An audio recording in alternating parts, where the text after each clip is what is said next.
All right, so today I'm going to talk about some gutting. I made a little tool. You could print this with no supports, and pretty much you print it in this direction. If you could see, it's got little grooves. Let me get a better angle. Okay, that's a good angle. So you see, this is direction. So you print it on this in the bottom, printing up. So what this is doing is this is going to go onto either a goal P or a goal Z. What it does is it helps you hold the little balls, the little ball bearings that are on the side, right?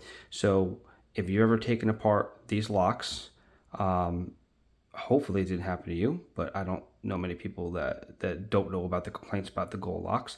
But those ball bearings go flying. There's a lot of pressure under the springs.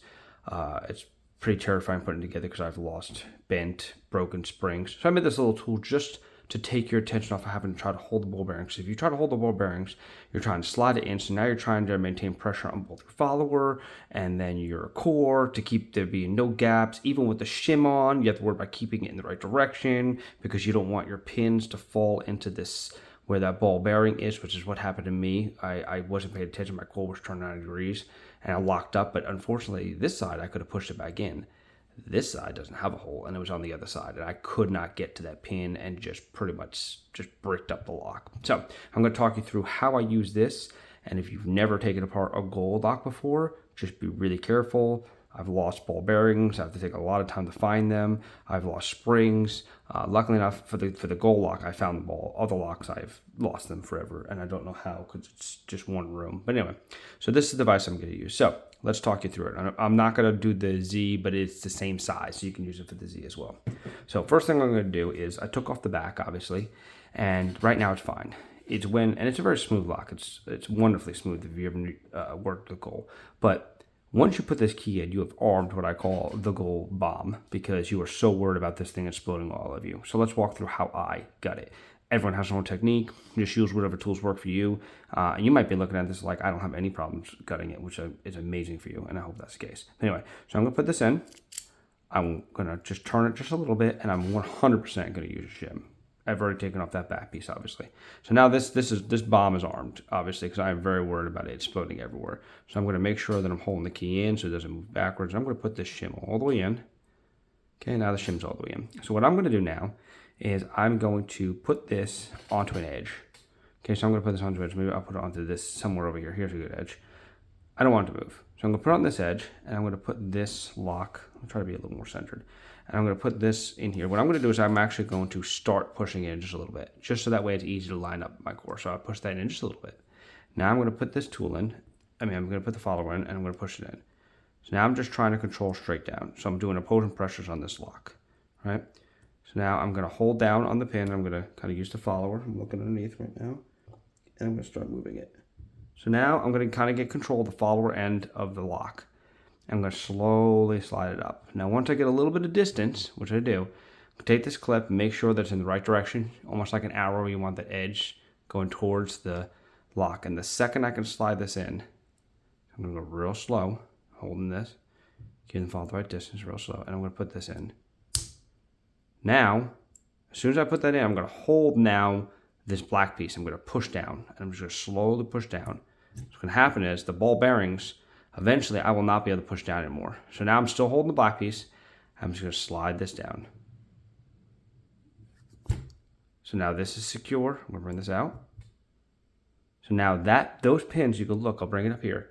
They are captured. It can definitely go this way, but it can't go that way. So just be careful you don't put it this way.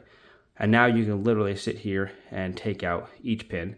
So you sit here and you can drop out each pin. And just make sure you don't rotate this, because the second you rotate this past, it will explode out. But what I wanted to show you is, so again, I'm going to take this follower and keep it in.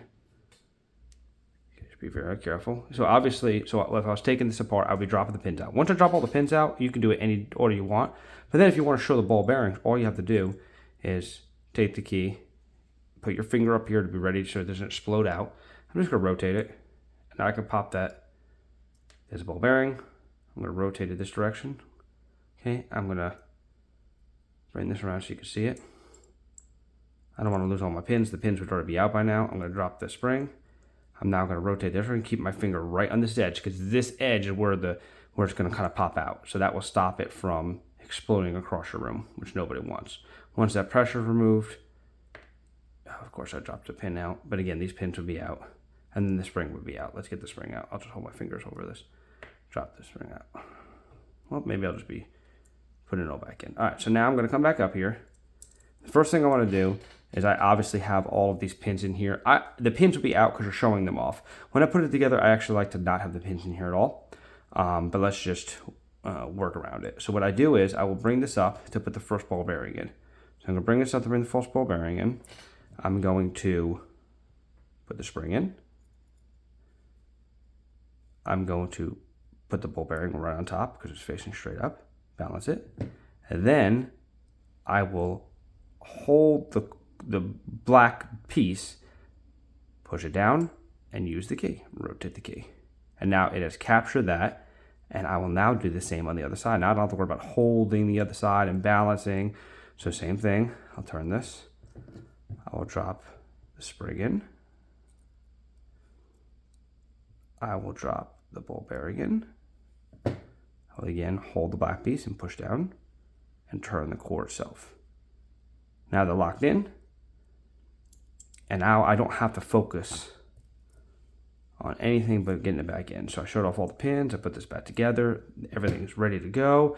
I did notice that little holders like this actually work really well. You can kind of keep it in there and hold it. You can actually, if you wanted to, transfer it into here, and then when you're done, again, you can hold the black piece in place, push it up, and it will capture the ball bearings again if you really want to do that. So, anyway, so now these are back in here. So now again, the painstaking and dangerous process. So let's just pretend you showed everything in here and you reloaded it. So now I'm going to put this onto an edge again. I'm going to make sure my shim is in there good. My shim is in there, so I'm going to put it in here. And then I'm going to hold here. Put this on top. And now I'm just going to slowly and very carefully move this up. The ball bearings in. I'm going to hold the key. I found that's the best. I hold the key and pushing these together. So I'm pushing down while holding the key. And then I just pull this little clip off. Push the rest of the way in. Remove the key, and the bomb is disarmed once you move the key because now the pins are holding in place. So that's kind of a little tool I made. Maybe you have no problems with the goals, but that will help with the goal. That will help with the gold Z. But I know a lot of gold Z's are KAK, you know what I'm saying? So because of that, a lot of people take off this little piece. I'm not going to because I made this device and I've already gutted this using this device and it does work. So it's just something simple, but I just thought I had a lot of problems with when I would put it back in.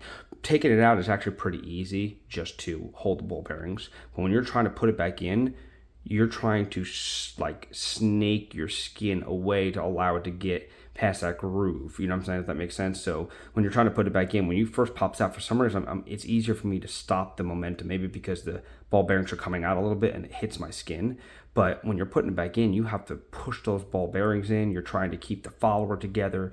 This just kind of eliminates you having to worry about the ball bearings. All you have to do is just make sure you put this like an arrow pointed in this direction. You see the taper that goes down, because if you put it this way, you're going to get a rude awakening when you put it in, because as soon as it crosses here, this will allow the ball bearings to push back in.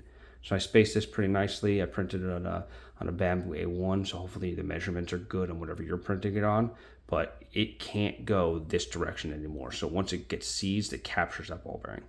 So hope that helps you. Good luck with your goals. They're beautiful locks. I love them. They're so smooth, but just really scared to, only because you can lose the pieces so easily, and they're not the same springs as just regular, standard slog or like quick stick springs. So it's not as easy just to replace the spring. All right, that's all I got.